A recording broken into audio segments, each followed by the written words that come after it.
నమస్తే welcome to Swapnika TV. హైదరాబాద్లోని మీర్పేట్లో ఒక రిటైర్డ్ ఆర్మీ ఉద్యోగి గురుమూర్తి తన భార్య మాధవిని అతి కిరాతకంగా చంపేశాడు। అతనిదే తప్పు అంటూ చాలా మంది చెప్పడంతో అతనిది మాత్రమే తప్పు కాదు, ఆమెది కూడా తప్పు ఉంది, కాబట్టి ఆమెను శిక్షించడంలో తప్పు లేదు, కానీ ఇతనికి కూడా శిక్ష పడాలి।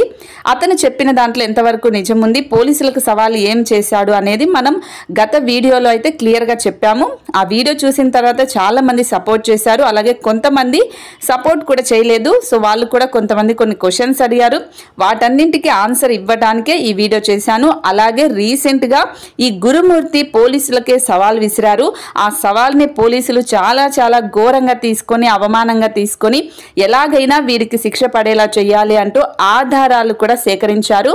ఆ ఆధారాల్లో నిజంగానే గగ్గుర పుడిచే నిజాలు కూడా బయటకు వచ్చాయి। ఇంతవరకు అతను కుక్కర్లోనే ఉడికించి ఆమెను ఎముకల పొడి చేసి పడేశాడు అని అందరూ అనుకున్నారు। అఫ్ కోర్స్ మనం కూడా అదే చెప్పాం, కానీ విచారణలో తేలింది ఏంటి అంటే అతను కుక్కర్లో ఉడికించలేదు, బకెట్ నీళ్ళల్లో వేసి హీటర్తో ఉడికించాడు అని పోలీసుల విచారణలో తేలింది। సో వీటి గురించి అలాగే ఇంకా ఏమేం చెప్పాడు, ఇతనికి ఏ శిక్ష పడే అవకాశం ఉంటుంది, వీటన్నింటి గురించి ఈ వీడియో క్లియర్గా చెప్తాను।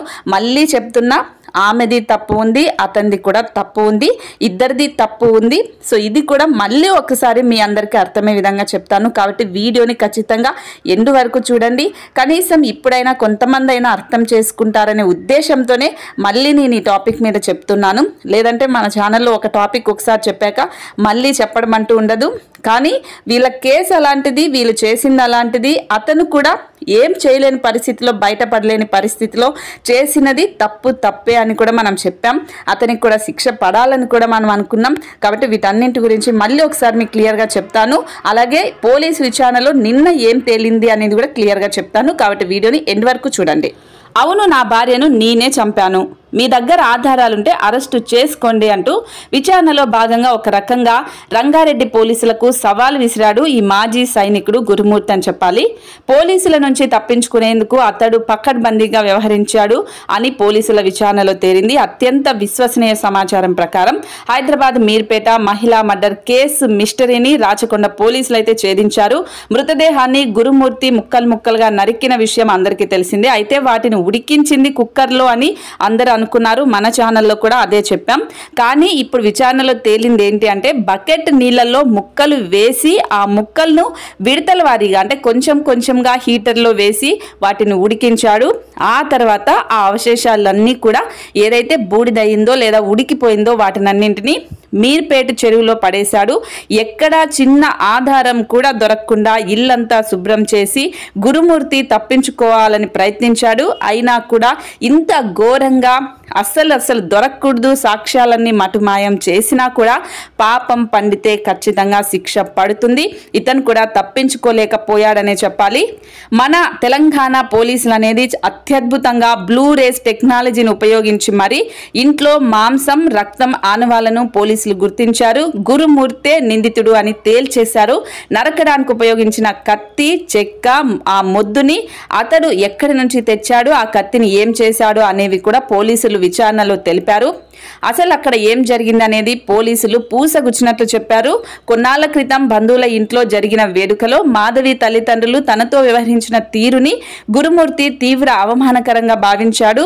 అది మనసులో పెట్టుకుని అవకాశం దొరికినప్పుడల్లా మాధవితో గొడవ పడుతూ ఉండేవాడని చెప్పారు। సంక్రాంతికి 2 పిల్లలను, భార్యను వెంట పెట్టుకుని నగరంలోనే ఉండే తన సోదరి ఇంటికి వెళ్ళాడు। పండగ అక్కడే జరుపుకున్నాడు। బడికి సెలవులు కావడంతో పిల్లల్ని అక్కడే వదిలేసి అదే రోజు సాయంత్రం గురుమూర్తి, మాధవి ఇంటికి తిరిగొచ్చారు। మర్నాడు అంటే 15వ తేదీ రాత్రి మద్యం మత్తులో భార్యతో గురుమూర్తి గొడవపడి కొట్టాడు ఆమెని। ఆమె విసురుగా కింద పడిపోవడంతో అక్కడికక్కడే ఆమె మృతి చెందింది। అలా గొడవలో భాగంగా అతను ఆమెను కిందకు తోసేయడంతో ఆమె కింద పడిపోవడంతో అక్కడికక్కడే చనిపోయింది। ఇంకా ఆమె చనిపోగానే కంగారు పడిపోయిన గురుమూర్తి తాను ఖచ్చితంగా తప్పించుకోవాలి ఈ కేసు నుంచి అని అతను పట్టుబడకూడదు అంటూ మృతదేహాన్ని మాయం చేయాలని అనుకున్నాడు। ఇందుకోసం యూట్యూబ్లో రాత్రంతా కూడా వీడియోలు చూసి ఒక నిర్ణయానికి వచ్చాడు। 16వ తేదీన ఉదయం భార్య మృతదేహాన్ని బాత్రూమ్ వద్దకు లాక్కెళ్లి అక్కడ చెక్క మొద్దుపై మృతదేహాన్ని ముక్కలుగా నరికేశాడు। పొద్దునంతా అతడు ఇదే పనిలో ఉన్నాడు। అంటే రాత్రి మొదలు పెడితే పొద్దంతా కూడా అదే పనిలో ఉన్నాడు అంటూ పోలీసులు చెప్తూ ఉన్నారు. రాత్రికి ఆ ముక్కల్ని బకెట్లో వేసి హీటర్తో ఉడికించాడు. అనంతరం వాటిని మూటగట్టి మీర్పేట పెద్ద చెరువులో పడేశాడు. ఇంటికి తిరిగి వచ్చి ఎలాంటి ఆధారాలు దొరకకుండా ఇల్లంతా శుభ్రం చేసేశాడు. ఇంటి యాజమాని తన కుటుంబ సభ్యులతో సహా బెంగళూరులో ఉండటం, తన పిల్లలు బంధువుల ఇంట్లో ఉండటంతో గురుమూర్తికి అనుకూలించింది ఇదంతా. సో ఎందుకంటే ఇంట్లో ఎవరూ లేరు, వాళ్ళ కుటుంబ సభ్యులందరూ బెంగళూరు వెళ్ళిపోయారు, పిల్లలందరూ కూడా బంధువుల ఇంటికి వెళ్ళిపోయారు. గురుమూర్తికి ఇదంతా బాగా కలిసి వచ్చింది. 17వ తేదీ అత్తమామలకు అతడే ఫోన్ చేసి తనతో గొడవపడి మాధవి అలిగి ఇంట్లో నుంచి వెళ్ళిపోయిందని చెప్పాడు. అదే రోజు మెదక్ జిల్లా తుప్రాన్ మండలం దండుపల్లిలో ఉంటున్న మాధవి తల్లి ఉప్పాల సుబ్బమ్మ మీర్పేటకొచ్చింది. అల్లుడితో కలిసి బంధువుల ఇళ్లలో, తెలిసిన వాళ్ళ ఇళ్లలో వకాబు చేసింది. ఆమె ఎక్కడన్నా ఉందేమో అని 18వ తేదీన అల్లుడితో కలిసి మీర్పేట పోలీస్ స్టేషన్కి వెళ్లి ఫిర్యాదు చేసింది. అదే రోజు పోలీసులు మిస్సింగ్ కేసు నమోదు చేశారు. సీసీటీవీ ఫుటేజ్ను పరిశీలించిన పోలీసులకు గురుమూర్తి చెప్పినట్లుగా మాధవి ఇంట్లోంచి వెళ్ళినట్లుగా ఎక్కడా కనిపించలేదు. అనుమానంతో అతడిని అదుపులోకి తీసుకుని విచారిస్తే తానే చంపినట్లు ఒప్పుకున్నాడు. అయితే మాధవిని హత్య చేసినట్లు బలమైన ఆధారాలు లభించకపోవడంతో బ్లూ రేస్ టెక్నాలజీతో ఇల్లంతా జల్లెడ పట్టారు. బాత్రూంలో, గదిలో ఉన్న దుస్తులపైన మృతదేహాన్ని ముక్కలు ముక్కలుగా వాటికి సంబంధించి నరికేసి ఆ అవశేషాలు ఎక్కడా కనిపించకుండా మాయం చేసేశాడు అనేది చెప్పారు. అయితే ఈ బ్లూ రేస్ టెక్నాలజీ ఆధారంగానే ఇల్లంతా జల్లెడ పడితే బాత్రూంలో, గదిలో ఉన్న దుస్తులపైన మృతదేహాన్ని ముక్కలు చేసి చెక్క మొద్దుపై కంటికి కనిపించని మానవ మాంసపు అవశేషాలనేది టెక్నాలజీ ద్వారా పోలీసులకు దొరికాయి.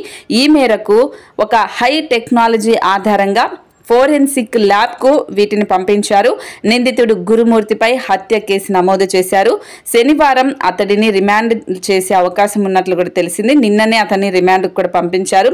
అతడిచ్చిన సమాచారంతో మీర్పేట పెద్ద చెరువులో వెతికగా మృతదేహానికి సంబంధించిన భాగాల ముద్దలను పోలీసులు గుర్తించినట్లుగా కూడా తెలిసింది.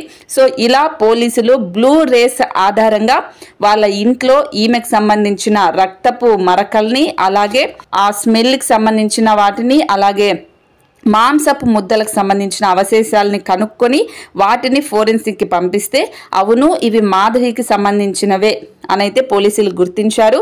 ఇతడే దానికి హత్య చేసింది ఇతనే, అవన్నీ ఏవైతే చెప్పాడో అవన్నీ చేసింది ఇతనే. కానీ కుక్కర్లో ఉడికించలేదు, బకెట్లో నీళ్ళల్లో ఉడకబెట్టి వాటిని చెరువులో పడేశాడు అనేది ఈ బ్లూ రేస్ టెక్నాలజీ ఆధారంగా పోలీసులు అయితే గుర్తించారు. ఎందుకంటే ఆ బకెట్లో కూడా దీనికి సంబంధించిన అవశేషాలు అనేది కనిపించాయనేది పోలీసులు చెప్తున్నారు. ఇది ఇప్పటి వరకు పోలీసులు చెప్పిన విషయం. ఇది పోలీసులకు సవాల్గా విసరడంతో తెలంగాణ పోలీసులు దీన్ని చాలా చాలా ప్రతిష్టాత్మకంగా తీసుకొని వీడిని ఎలాగైనా పట్టుకోవాలి, వీడిని ఎలాగైనా శిక్షించాలనే ఉద్దేశంతోనే ఏకంగా బ్లూ రేస్ టెక్నాలజీని తీసుకొని వచ్చి ఇతనే ఈమెను చంపేశాడు అనేది అయితే క్లియర్గా పోలీసులు చెప్పారు. సో ఎలాగో అతను ఒప్పుకున్నాడు, ఆధారాలు దొరకవనుకున్నాడు, కానీ పోలీసులు దొరికి పట్టించుకొని ఇతనికి శిక్ష పడే అవకాశం ఉంది. ఇప్పుడైతే రిమాండ్లో ఉన్నాడు. అయితే మనం గత వీడియోలో చెప్పిన విధంగా ఈమె తప్పు ఎంత ఉంది అనే దానిపైన ఒకసారి మళ్ళీ క్లారిటీ ఇస్తాను. ఎందుకంటే ఆ వీడియోలో చాలామంది అర్థం చేసుకోలేకపోయారా, లేకపోతే కొంతమంది ఉంటారు ఖచ్చితంగా అలాంటి ఆడవాళ్ళందరూ ఉంటారు కదా, నాకు తెలిసి అలాంటి ఆడవాళ్ళందరూ కామెంట్ చేశారేమో అనిపించింది. కాబట్టి పెద్దగా వీటి గురించి పట్టించుకోవాల్సిన అవసరం లేదు. అతను ఒక ఆర్మీ ఉద్యోగి ఎంత క్రమశిక్షణతో ఉంటాడో, దేశం కోసం ఎంత పనిచేస్తాడో అందరికీ తెలిసిందే.